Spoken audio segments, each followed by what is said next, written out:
नमस्कार दोस्तों। आपका सबका विवेक कुलते इंडेक्स ट्रेडिंग में स्वागत है। आज तारीख है 15 अक्टूबर 2023, संडे है। तो दोस्तों, विवेक कुलते इंडेक्स ट्रेडिंग जो आप स्क्रीन पे देख रहे हैं यूट्यूब चैनल में हम इंडेक्स के बारे में बात करते हैं, निफ्टी और बैंक निफ्टी और इकोनॉमिक न्यूज और उसका एनालिसिस के बारे में बात करते हैं। तो दोस्तों, इकोनॉमिक न्यूज पहले global then domestic. Global last time video बनाया था 7 अक्टूबर को, सैटरडे था, तभी ग्लोबल न्यूज आ रही थी कि हमास ने इसराइल पे अटैक किया। ये ग्लोबल न्यूज है, उसका इकोनॉमिक इफेक्ट्स गिरेंगे मार्केट में और इंटरनेशनल मार्केट में, ग्लोबल मार्केट में कितने गिरे आपने सबने देखा। तभी मैं जब वीडियो रिकॉर्ड कर रहा था तभी न्यूज आ रही थी, लेकिन इन दोनों का झगड़ा 50 साल से है, तो बीच बीच में ये न्यूज आती है और चलते ही रहता है। अभी बड़े पैमाने से बड़ा हल्ला किया, इसलिए मार्केट में इसकी न्यूज ज्यादा फैल गई। पहले छोटी छोटी न्यूज धमाके वगैरह उधर तो नॉर्मल चलता ही है। तो दोस्तों, उसका इफेक्ट क्या गिरा इसके बारे में डिस्कस करेंगे। बाद में डोमेस्टिक क्या अपनी न्यूज चल रही है इसके बारे में डिस्कस करेंगे। तो ग्लोबली हमास ने पहले इसराइल पे हमला किया, अभी इसराइल वापस वहां पे अटैक कर रहा है। तो इसराइल का जो रुख है वो तो बड़ा स्ट्रिक्ट है और वो बहुत कुछ करने वाले हैं। सैटरडे संडे ऐसी कुछ तो न्यूज आई नहीं, लेकिन कुछ ना कुछ वहां पे हो रहा है। लेकिन ये दोनों कंट्री से इकोनॉमिक न्यूज या ग्लोबल इकोनॉमी में कुछ ज्यादा इफेक्ट गिरता नहीं है, क्योंकि दोनों का वेटेज इतना नहीं है जो ग्लोबली होता होगा। मीन्स इकोनॉमिक के हिसाब से अगर मान लो अदर कंट्रीज इसमें इन्वॉल्व हो जाते हैं, अदर कंट्रीज बड़े पैमाने से या ओपनली, तो फिर इसका इफेक्ट ग्लोबली पड़ेगा और इसका इफेक्ट इंटरनेशनल मार्केट में भी पड़ेगा, ग्लोबल इन मार्केट में और डोमेस्टिक में भी गिरेगा। तो सैटरडे संडे कुछ आई नहीं। कल मैच हुआ, भारत ने जीता। किसको हराया आपको पता है। हरे हरे हुए आदमी को हराने से कुछ इतना मजा नहीं है, इसलिए स्कोर भी बहुत कम हुआ और लो स्कोरिंग मैच हुआ। तो मजा है हरे हुए आदमी से, बार बार हराने से इतना अभी मजा नहीं आता है और मजा भविष्य में भी नहीं आएगा। वैसे ही इसराइल और पैलेस्टीन और हमास का होने वाला है और होगा। जैसे रशिया यूक्रेन का वॉर हुआ, आउटकम क्या निकला यूक्रेन जैसे का वैसा है, लेकिन दिक्कत तो रशिया को ज्यादा आई। मैंने टेलीग्राम चैनल है, देखो ये मेरा टेलीग्राम चैनल है विवेक कोलते एनालिसिस। यहाँ पे मैं इकोनॉमिक न्यूज और ड्यूरिंग द मार्केट मेरा व्यूज पोस्ट करता हूँ। दूसरी बात है, विवेक कोलते चैट बोल के ग्रुप है, यहाँ पे कोई किसी ने क्वेरी पूछी किसी स्टॉक के बारे में, उसके बारे में मैं डिस्कस करता हूँ। तो दोस्तों, यहाँ पे मैंने कल पोस्ट किया था, अभी इकोनॉमिक न्यूज चल रही थी, वॉर हिस्ट्री एंड एनालिसिस 2023 तक का जो भी वॉर बड़े हुए हैं छोटे मोटे, जो पहले अटैक करता है वो ऑलवेज लूजर हुआ है, वो हारा हुआ आदमी ही हुआ है। आप किसी भी वॉर का देखो, 100% तो होता नहीं, लेकिन 99% या 95% जो कंट्री या कोई भी ग्रुप किसी कंट्री पे फर्स्ट अटैक करता है वो हारता है। अभी तक हिस्ट्री है। वर्ल्ड वॉर फर्स्ट भी देखो, वर्ल्ड वॉर सेकंड भी देखो, उसके बारे बाद में भी छोटे मोटे हुए हैं। अपने को वही दिखता है 95 या 95 टू 98 99% अगर कैलकुलेट करेंगे तो वही आउटकम निकलता है।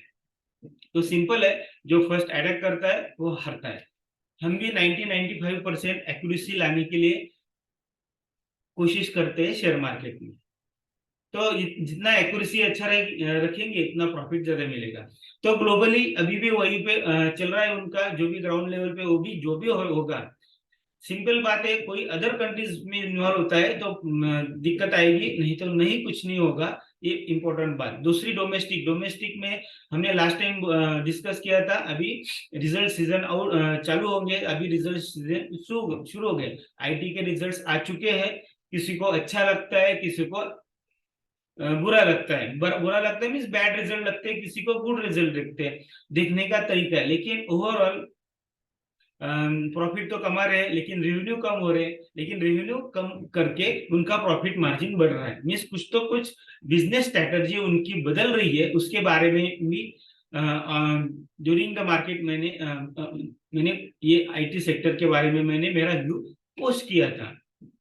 अभी जिसने शॉर्ट किए होंगे तो एक दो दिन में पछताएंगे आईटी रिजल्ट के बारे में, आईटी स्टॉक के बारे में। तो हमको पता चलेगा नेक्स्ट वीक में। अभी दूसरे कंपनी के रिजल्ट आ जाएंगे। दूसरे बड़ी कंपनी के रिजल्ट अच्छे आते हैं तो वो आईटी स्टॉक ज्यादा रिकवर हो जाएंगे और उसका शॉर्ट करने वाले को दिक्कत होगी। ओवरऑल मार्केट पॉजिटिव है। तो दोस्तों, ग्लोबली वो चल रहा है। आउटकम तो कुछ होने वाला नहीं है। आउटकम कुछ करेगा उसका पतेगा हमें 8-10 दिन में पता चलेगा। उसका इफेक्ट इकोनॉमिक में, वर्ल्ड इकोनॉमी में कुछ ज्यादा गिरेगा नहीं। दूसरी बात है डोमेस्टिक। धीरे धीरे हमारा मार्केट मीन्स भारत का मार्केट धीरे धीरे डोमेस्टिक न्यूज पे शिफ्ट हो जाएगा और जो भी कंपनी के रिजल्ट आएंगे उसके ऊपर ज्यादा वेटेज रहेगा। तो दोस्तों, ये रहा इकोनॉमिक न्यूज, उसका एनालिसिस ग्लोबली और डोमेस्टिक। हम अभी बात करेंगे निफ्टी बैंक निफ्टी के बारे में। आपको पता ही है, निफ्टी फ्यूचर और बैंक निफ्टी फ्यूचर के बारे में बात करते हैं। सिंपल स्ट्रेटजी रखते हैं कि ISS किस फॉर्मूला आपको सबको पता है। उसमें ट्रेंड लाइन या पैरेलल चैनल जो रहता है, ascending triangle, descending triangle, falling veg, rising veg, ये जो चैनल्स है वो ज्यादा कंफर्मेशन देते हैं और हमारा एक्यूरेसी लेवल 90 के ऊपर जा सकता है। और कोई ज्यादा उनका जिसका स्टडी ज्यादा रहेगा उसका OI डेटा भी उसको सपोर्ट करता है। तो KISS किस फॉर्मूला रखी है। ज्यादा इंडिकेटर यूज करेंगे तो ज्यादा दिक्कत होगी, इसके बारे में हमने बहुत बार डिस्कस किया है। तो दोस्तों, अभी निफ्टी के बारे में डिस्कस करेंगे। ये निफ्टी का चार्ट है, डेली चार्ट है। RSI देखो जस्ट टच करके नीचे आया है, मीन्स 50 के आसपास है RSI। जब वीडियो बनाया था तभी ये देखो, ये कितना है, 9th है। उसके पहले 6th है। हमने 7 अक्टूबर को बनाया था। मीन्स यहाँ पे मंडे को खुला, निगेटिव ही निगेटिव रहेगा रहा और मंडे को वापस निफ्टी ऊपर आया। हमने बात की थी लास्ट टाइम, बोला था मूवमेंट, मार्केट इंडिकेट कर रहा है सपोर्ट और रेजिस्टेंस की तरफ मूवमेंट। तो मार्केट ने सपोर्ट की तरफ भी एक मूवमेंट दी और रेजिस्टेंस की तरफ भी मूवमेंट दी। ये नीचे भी गया और ऊपर भी गया। आप देख सकते हैं लास्ट का वीडियो देखो, मूवमेंट टू आप देख सकते हैं सपोर्ट और रेजिस्टेंस दिख रहा था। वैसे मूवमेंट मार्केट ने जिसमें निफ्टी ने दी और स्टॉक ने भी दी होगी, बहुत से स्टॉक ने दी होगी। तो उसी हिसाब से निफ्टी और बैंक निफ्टी ने मूवमेंट हमको दिखाई। अभी बात करते हैं। अभी देखो, अभी भी निफ्टी अप ट्रेंड चैनल में है। एक बार ऊपर जाके नीचे आया। मंडे को कैसे खुलता है, मंडे को अगर डाउ इंडेक्स पॉजिटिव खुलता है, फ्यूचर की बात कर रहा हूँ, सुबह सुबह एशियन मार्केट भी पॉजिटिव खुलते हैं, तो निफ्टी 19,875 19,875 के ऊपर खुला तो फिर वो 20,000 की तरफ जाएगा और वापस ये जो बीच में का रेट डॉटेड आपको दिख रहा है, लाइन दिख रहा है, उसको क्रॉस करने की कोशिश करेगा। वो तो 20,200 आ रहा है। अगर उसको सस्टेन किया तो वापस रेजिस्टेंस लेगा इस लाइन को, क्योंकि ये फॉलिंग वेज का पैटर्न बनाता है। यहां से नीचे गिरा तो नियरली फॉलिंग वेज बनता है। अगर उसको भी क्रॉस किया, एक ही वीक में नहीं जाएगा, 15 दिन में जा सकता है, क्योंकि ये वीक में ये वीक खत्म होने को आएगा तभी एक्सपायरी वीक के बारे में सोचना या पोजीशन चेंज होती रहेगी। तो मोस्टली नेक्स्ट एक्सपायरी वीक में नेक्स्ट टू नेक्स्ट मीन्स जो अभी जो करंट एक्सपायरी है उसकी अगली एक्सपायरी में आपको ज्यादा मूवमेंट दिखेगी। अभी दो मंडे या ट्यूसडे को क्लियर कट हो जाएगा और वैसा मेरा व्यू मैं चैनल पे पोस्ट करूंगा। क्या होता है देखते हैं। अगर इस ब्लू लाइन को क्रॉस करके ऊपर जाता है तो फिर बहुत बड़ा बुलिश पैटर्न बन जाएगा, नहीं तो वापस यहाँ पे ऊपर नीचे निफ्टी करेगा। तो यहाँ पे सपोर्ट रेजिस्टेंस सीधा है।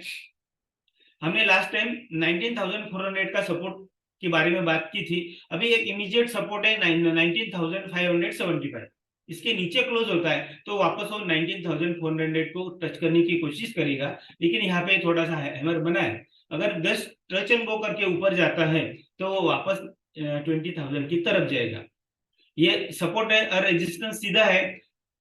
रेजिस्टेंस हम अभी 20,000 को पकड़ेंगे क्योंकि वहां से ज्यादा बुलिश सिग्नल आएगा। ये रहा निफ्टी और बैंक निफ्टी, लेकिन हमको दिख रहा है यहाँ पे आरएसआई नीचे। मंडे को एशियन मार्केट कैसे खुलते हैं, डाउ फ्यूचर कैसे खुलता है, उसके ऊपर मूवमेंट होगी। क्योंकि हमास और इसराइल का जो भी वॉर चल रहा है, अभी तो इसराइल अटैक कर रहा है, हमास तो के बारे में कुछ पता नहीं चल रहा है। तो गोल्ड बढ़ गया है, ऑयल बढ़ गया है। तो जिसने भी गोल्ड वहां पे निकलने की कोशिश की होगी उसको अच्छा प्रॉफिट मिलेगा, क्योंकि ये चीजें बार बार होती नहीं। जो अटक गया होगा गोल्ड और क्रूड ऑयल में उसको ज्यादा बेनिफिट मिलेगा। देखते हैं अभी क्या न्यूज आती है। अभी तक तो कुछ न्यूज आई नहीं है, मेरे पास तो नहीं है, आई होगी लेकिन मेरे पास नहीं। अभी बैंक निफ्टी के बारे में बात करेंगे। सेम है बैंक निफ्टी का आरएसआई को नीचे 50 के नीचे। वही बैंक निफ्टी में एक नीचे गिरा, ब्रेकडाउन किया 9 अक्टूबर को, वापस 10 अक्टूबर को ऊपर जाके एक दोजी साइडवेज ऐसा कैंडलस्टिक बनाया और एक उल्टा हैमर, ये हैमर नहीं बोल सकते हम, उल्टा भी इन्वर्टेड हैमर भी नहीं बोल सकते, लेकिन ऊपर जाके प्रॉफिट बुकिंग आई, लेकिन क्लोज हुआ ट्रेंड लाइन के सपोर्ट के पास। तो अभी भी यहाँ पे बैंक निफ्टी का सपोर्ट है 43,800। ये फ्यूचर की बात है, ये स्पॉट की बात नहीं है। 43,800 सपोर्ट मानिए और 45,000 रेजिस्टेंस मानिए, जिसको हमने लास्ट टाइम भी बोला था 7 अक्टूबर की वीडियो में। सेम है, निफ्टी में थोड़ा सा बदलाव है और बैंक निफ्टी में सेम ही है कि किसी को, बड़े लोगों को पता था वहां पे कुछ ना कुछ अटैक होगा, कि अटैक होने वाला है, इसलिए इसके पहले वीक में पोजीशन इतनी बनी नहीं, प्रॉफिट बुकिंग ही ज्यादा हुई। बड़े लोगों को पता रहता है कि क्या होने वाला है, लेकिन होने के बाद क्या होगा ये बड़े इन्वेस्टर को भी पता नहीं रहता है। ये हमने रशिया यूक्रेन वॉर के बारे में ड्यूरिंग द वॉर देखा। होने के पहले पता रहता है, लेकिन होने के बाद क्या होगा उनको पता नहीं रहता, उसका एनालिसिस अलग रहता है। उसमें कभी कभी बड़े इन्वेस्टर भी फंस जाते हैं, ये हमने बहुत बार देखा है। तो दोस्तों, निफ्टी और बैंक निफ्टी के बारे में हमने डिस्कस किया। अब डाउ जोन्स के बारे में बार बार डिस्कस करते हैं। तो डाउ जोन्स क्या दिखाता है? डाउ जोन्स तो गिरा नहीं, क्योंकि अमेरिका का डायरेक्ट इन्वॉल्वमेंट नहीं है। सिर्फ यूक्रेन और रशिया वॉर में ज्यादा गिरा था डाउ जोन्स। क्या? क्योंकि रशिया था सामने। यहाँ पे तो इसराइल को फॉर करता है अमेरिका, और पैलेस्टीन हमास के अपोज में है। और इम्पोर्टेंट बात है, सब इसराइल को सपोर्ट करे, बड़े बड़े कंट्रीज, क्योंकि कोई कोई किसी को झगड़ा नहीं चाहिए, सबको पीस चाहिए। कोरोना की वजह से बहुत दिक्कतें आ चुकी है, तो ये लड़ाई करके कुछ होने वाला नहीं है। और एनालिसिस वही है, अभी का नहीं पहले का भी, जो पहले अटैक करता है वो लूजर रहता है। देख लेना, देखते हैं अभी क्या होता है। एक्सेप्शनल हो सकता है ये, लेकिन कितना होगा आगे 8 दिन में तो हमको पता चलेगा। तो डाउ जोन्स खुला, लेकिन वहीं पे रही, वही जो रेजिस्टेंस था, शॉर्ट टर्म रेजिस्टेंस वहीं पे रुका है। अभी डाउ जोन्स में क्या मंडे को आता है, डाउ जोन्स में भी है 34,000 क्रॉस करके ऊपर जाता है तो ऊपर जाने की कोशिश करेगा, लेकिन वो नहीं तो यहीं पे ऊपर नीचे होगा। डाउ जोन्स में इतना मूवमेंट हमको दिखती नहीं है, साइडवेज होगी। एक या तो 34, ग्लोबली कुछ निगेटिव न्यूज नहीं आने वाली होगी तो 34,000 डाउ जोन्स क्रॉस करके ऊपर जाएगा, नहीं तो साइडवेज ऊपर नीचे होगा। तो दोस्तों ये रहा निफ्टी बैंक निफ्टी का एनालिसिस। इकोनॉमिक न्यूज के बारे में बात किया, स्टॉक के बारे में तो कुछ भी नहीं है। रिजल्ट सीजन शुरू हुआ है तो स्टॉक में आपने जिस स्टॉक में इन्वेस्टमेंट किया होगा उसका रिजल्ट अच्छा आया तो स्टॉक ऊपर हो जाएगा, अगर बैड आया तो नीचे आएगा। चार्ट में पॉजिटिव दिखता है लेकिन रिजल्ट निगेटिव आया तो थोड़ा सा प्रॉफिट बुकिंग होगी, और कितना सपोर्ट होकर हो करता है लॉन्ग टर्म और शॉर्ट टर्म में, दोनों में आपका एनालिसिस होगा। तो दोस्तों ये रहा Nifty bank Nifty economic news के बारे में एनालिसिस। अगर आपको कोई क्वेरी रहेगा तो टेलीग्राम चैनल के बारे में मैंने पहले बात की है, वहां पे आपकी क्वेरी डाल सकते हैं। जैसा भी मेरा व्यू रहेगा आप मैं वहां पे पोस्ट करूंगा। इंपॉर्टेंट बात, मैं डिस्क्लेमर देता नहीं हूँ, जो है वो है। दूसरी बात, जैसे आप मेरा एनालिसिस सुनते हैं, आप किसी का भी सुनते होंगे, आपका खुद का एनालिसिस और 4 लोगों का सुनते होंगे, तो सबका एवरेज निकालिए, पॉजिटिव नेगेटिव साइडवेज वगैरह, उसके हिसाब से आपको डायरेक्शन पता चल जाएगी और उसके इसके हिसाब से आप इन्वेस्टमेंट कर सकते हैं। ये किसके लिए? जो इन्वेस्टर है। ट्रेडिंग का तो अलग रहता है, इंट्राडे कुछ भी होता है। इंट्राडे जो भी मेरा व्यूज रहेगा तो मैं चैनल पे पोस्ट करता हूँ। तो दोस्तों देखते हैं, हमारे यहाँ पे भारत में फेस्टिवल सीजन शुरू हो गया है, तो फेस्टिवल सीजन का जो भी होता है आपको देखा होगा पॉजिटिव ही होता है। तो देखो तो दोस्तों नेक्स्ट वीक में हम वीडियो में बात करेंगे, तभी एक्सपायरी वीक चलूंगा, मंथली एक्सपायरी। तो मंथली एक्सपायरी वीक का व्यू अलग रहता है, एनालिसिस अलग रहता है, तभी हम बात करेंगे।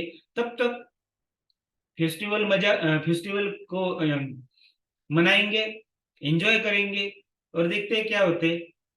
धन्यवाद, थैंक यू।